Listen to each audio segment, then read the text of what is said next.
नमस्कार, आप देख रहे हैं बड़ी खबर। मुंबई से मैं हूं पूजा भारद्वाज और दिल्ली से मेरे सहयोगी शरद शर्मा साथ जुड़े हुए हैं। शुरुआत कर रहे हैं बृजभूषण सिंह की गिरफ्तारी की मांग पर अड़े पहलवानों की बड़ी खबर से।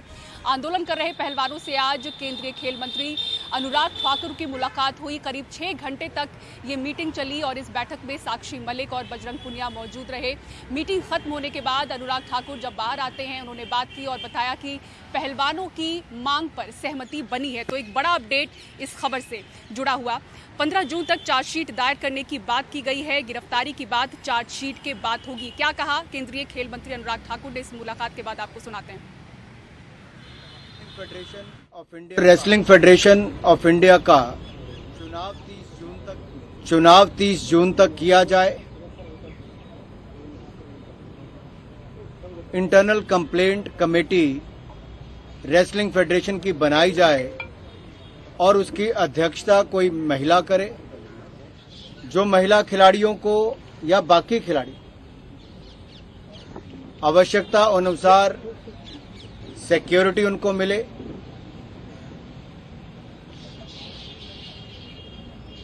जिन खिलाड़ियों के या अखाड़ों के या अकेडमीज के या कोचेस के खिलाफ मुकदमे हैं, उन मुकदमों को वापस लेने की मांग की है ताकि उस पर कोई कानूनी या पुलिस की कार्रवाई ना की जा सके। एक बहुत बड़ा मुद्दा बृजभूषण के अरेस्ट का बना हुआ है। 15 जून तक चार्जशीट दायर यानी कि जांच पूर्ण करके चार्जशीट दायर करने की बात कही है, करेंगे। और इस मीटिंग के बाद पहलवान बजरंग पुनिया से बात की हमारे सहयोगी सौरभ शुक्ला ने। सरकार और पहलवानों के बीच बैठक खत्म हुई। 6 घंटे बैठक हुई। बैठक में क्या हुआ, इस पर बात करने के लिए बजरंग पुनिया है। बजरंग, क्या बैठक हुई, क्या नतीजा कुछ निकल पाया?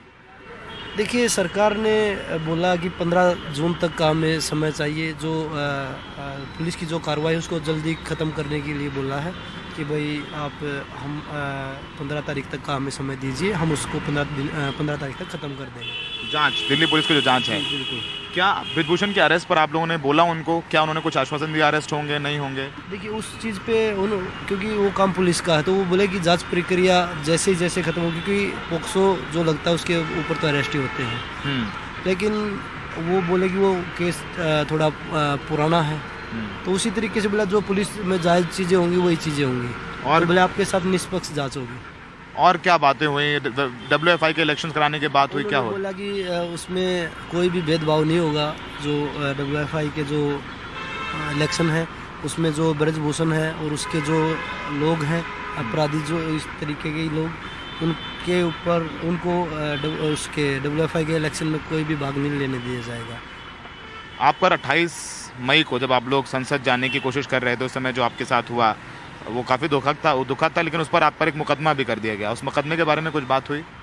उन्होंने यही बोला कि जो भी 28 तारीख को जो घटना हुई उससे हम भी दुखी हैं, लेकिन जो भी खिलाड़ियों के ऊपर मुझे पता चला कि 109 लोगों के ऊपर उस दिन FIR दर्ज की है, केस लगाए हैं, तो उन्होंने बोला कि हम वो सभी वापस ले लेंगे, चाहे वो खिलाड़ी हैं चाहे कोई भी आपसे जुड़े जो भी लोग हैं, वो सभी हम वापस ले लेंगे। पहलवान क्या करेंगे, पहलवानों का निर्णय क्या है? देखिए, किसी भी चीज़ का अगर हम वो देखेंगे तो बातचीत तो उसके लिए हमें करनी पड़ती है। वो फैसला हो या ना हो तो एक अलग चीज़ होती है, लेकिन जो हमारे जिन बिंदुओं पे बात हुई है वो बिंदु हम जो हमारे साथ जो लोग जुड़े हैं, चाहे वो खाप चौधरी हैं, चाहे वो किसी भी संगठन से, किसान है, महिला है, मजदूर है, बहुत सारे संगठन हमारे साथ, पूरा देश आज जुड़ा है, तो हम उनके बीच में समक्ष में वो जाके रखेंगे।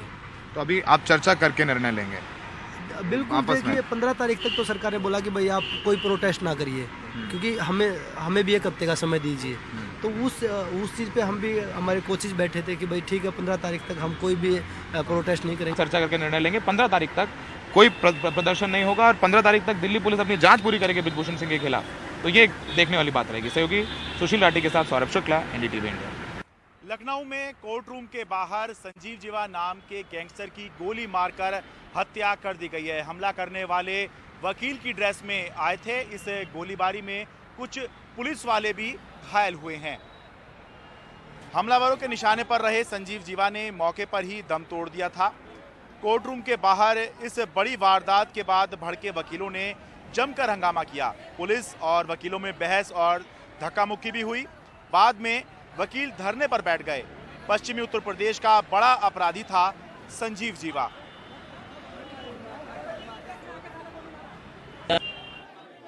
जानकारी कुछ 10 मिनट पहले भी वहाँ परिसर से निकला हूँ तुरंत व्हाट्सएप पे फोन पे कॉल आया कि यहाँ पे क्या कहते हैं गोली कांड हो गया। उसमें एक क्या कहते हैं बच्ची तत्काल खत्म हो गई, जिसको गोली मारी वो भी खत्म हो गया, ठीक है। एक पुलिस करीब घायल हुआ है और महिला को ये लोग क्या कहते हैं ट्रामा सेंटर बताया जा रहा है कि लेके गए हुए हैं। अभी सभी अधिवक्ता अपना काम करके वापस लौटने ही वाले थे, तब तक SC/ST कोर्ट से लगातार फायरिंग की आवाज आई, जिससे अधिवक्ता उधर दौड़ते हुए गए, जहाँ पर देखा कि 3 लोगों को अंधाधुंध फायरिंग करके एक व्यक्ति ने, जो कि अधिवक्ता की ड्रेस में था। 2.5 महीने के अंदर ये तीसरी घटना होगी कि लखनऊ जैसे राजधानी शहर में SC/ST को जुडिशियल जो SC/ST ADJ कोर्ट के अंदर इस तरीके से एक वकील के भेष में आदमी आता है और उसके गोली दिन दहाड़े चल जाती है, वहाँ पुलिस की मौजूदगी होती है और ये हत्याकांड हो जाता है, जिसका कितना रोज दिख रहा है आपको दिख रहा है। इसमें वकील को भी गोली लग सकती थी, जज साहब को लग सकती थी। इसमें हाईकोर्ट के सीनियर जज, मेरा कहना उनको खुद संज्ञान लेना चाहिए और सुरक्षा जो न्यायालय परिसर की उसका सुरक्षा भी कड़ी करनी चाहिए। किस तरीके से एक अधिवक्ता, कोई भी आम आदमी सफेद पैंट, काली पैंट और सफेद शर्ट और काला कोट के फर्जी वकील बन के आ जा रहा है, अधिवक्ताओं के बीच में वकील बन के। वकील को भी गोली लगी है। जब हम लोग यहाँ सेफ नहीं है, हमारा प्रोटेक्शन नहीं, आप किसका करेंगे? ये गवाह को मारने के लिए ये आदमी व्हाइट शर्ट पहन के आया है। पुलिस की जिम्मेदारी नहीं बनती है कि वो चेक करे? हम लोग COP एग्जाम देके यहाँ आते हैं वकीलों की पैरवी करने। ये क्या कर रहे हैं? ये क्या है? ये सिक्योरिटी है हम लोगोों की? इस तरह काम करेंगे लोग? कोई भी पुलिस में चलाएगा, कोई भी वकील में चलाएगा, कोई भी आदमी देखेगा नहीं। सब कुछ मतलब उनसे बातचीत कर रहे हैं। फिलहाल मैं बताना चाह रहा हूँ, अंदर एक जो आरोपी को पेश किया गया और उसको किसी अज्ञात व्यक्ति द्वारा गोली मारी गई। उनको अस्पताल तुरंत पहुंचाया गया और इस दौरान एक सिपाही को भी कुछ छर्रे लगे, तो इन सभी को हॉस्पिटल ले जाया गया। और यहाँ पर मौके पर जहाँ कोर्ट के बाद मौजूद है, वहाँ के लॉयर्स हैं, वो भी बैठे हुए हैं और उनसे बातचीत करने के पश्चात हम घटनास्थल का पूरा अवलोकन करने के बाद आगे आपको। पुलिस कस्टडी में लोगों की जान जाना, पुलिस सिक्योरिटी के बीच में पुलिस की जान जाना, कचहरी में जान जाना, थाने में जान जाना, कोर्ट में जान जाना, या तो सरकार हो सकता है जानबूझ करके खुली छूट दी हो तो जाओ जिसको जहां मारना है मार लो। ये आज के समय पे ये लोकतंत्र है, ये डेमोक्रेसी है, लॉ चलेगा ऐसे, कानून चलेगा ऐसे। सवाल ये नहीं है कि कौन मर रहा है, सवाल ये है कि किस स्थान पे मारा जा रहा है। जो सबसे ज्यादा सिक्योरिटी एरिया है वहां मारा जा रहा है।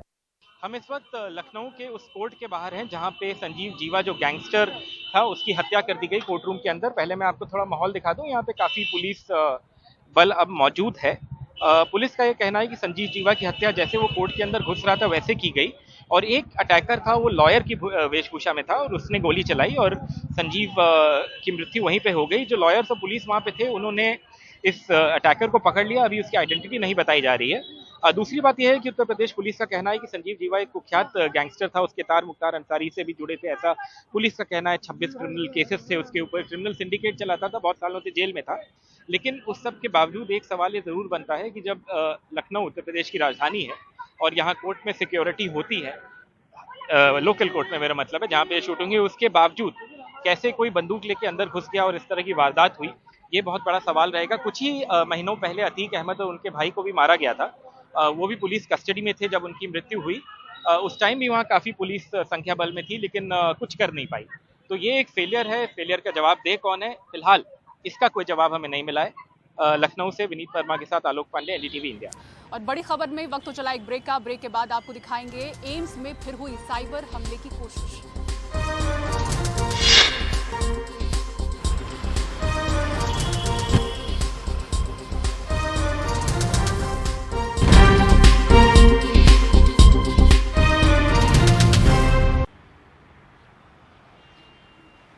ब्रेक के बाद आपका फिर बहुत स्वागत है। अब खबर दिल्ली से। दिल्ली एम्स पर एक बार फिर से साइबर अटैक की कोशिश हुई है, लेकिन अच्छी बात यह है कि इसको नाकाम कर दिया गया है। 7 महीने में यह दूसरी बार है जब एम्स के डेटा पर साइबर अटैक हुआ है। पिछले साल नवंबर के महीने में एम्स पर साइबर अटैक हुआ था और उस समय 20 दिन के लिए इस साइबर अटैक की वजह से एम्स की तमाम ऑनलाइन सेवाएं ठप हो गई थी। एम्स के डेटा पर हमला, मंगलवार दोपहर दिल्ली के एम्स के सर्वर पर मैलवेयर अटैक किया गया। इसको साइबर सिक्योरिटी सिस्टम ने पहचाना और हमले को नाकाम कर दिया। इसके बाद एम्स ने ट्वीट किया कि दोपहर 2:50 पर मैलवेयर हमले को एम्स के साइबर सिक्योरिटी सिस्टम ने पहचाना। इस हमले को सिस्टम ने सफलतापूर्वक नाकाम कर दिया। ई हॉस्पिटल सर्विस पूरी तरह सुरक्षित है और सामान्य तरीके से काम कर रही है। ये एक नेचुरल एवोल्यूशन है। जिस तरह से डिजिटल स्पेस और साइबर स्पेस में एक्टिविटी बढ़ रही है, उसी तरह से इस स्पेस में क्राइम बढ़ रहा है। जैसे पहले माफिया होता था, आज एक डिजिटल माफिया पैदा हो चुका है और ये वर्ल्ड वाइड माफिया। इससे पहले पिछले साल 23 नवंबर को भी एम्स पर साइबर हमला हो चुका है, जिसको ठीक करने में 15 दिनों से ज्यादा का वक्त लगा था। दिल्ली पुलिस के सूत्रों के मुताबिक नवंबर का हमला हांगकांग से हुआ था। हालांकि एम्स ने दावा किया था कि उस वक्त के तमाम डेटा हासिल कर लिए गए हैं। मंगलवार को केंद्रीय इलेक्ट्रॉनिक्स और सूचना प्रौद्योगिकी राज्य मंत्री राजीव चंद्रशेखर ने ट्वीट किया कि ई हॉस्पिटल एक इंटरनल एप्लीकेशन है जो इंटरनेट के यूजर्स के लिए नहीं है। किसी ने इस पोर्टल पर जाने की कोशिश की और एम्स के सिक्योरिटी लेयर ने अलर्ट किया। उसी शख्स ने एरर मैसेज का स्क्रीनशॉट लिया और इसको फैलाया। यह वाकया साइबर इंसिडेंट या ब्रीच का नहीं, एरर मैसेज को भी अब दूर कर लिया गया है। एम्स के सूत्रों से मिली जानकारी के मुताबिक ये डेटा हासिल करने की कोशिश है। एम्स के पास देश के अलग अलग इलाकों के मरीजों का डेमोग्राफिक आधार पर डेटा मौजूद है। हर साल करीब 30 लाख मरीज यहां इलाज कराने आते हैं। जिन मरीजों का डेटा यहां है, कई योजनाओं में भी उनका ये डेटा लिंक्ड है। कोशिश को पहचानने और नाकाम करने के बाद करीब 2 घंटे बाद ही फिर से सब कुछ सामान्य हो गया था। पुराने वक्त के हमले के बाद से यहां मौजूद तमाम कंप्यूटर सिस्टम इंटरनेट से नहीं बल्कि इंट्रानेट के जरिए कनेक्टेड कर दिए गए थे।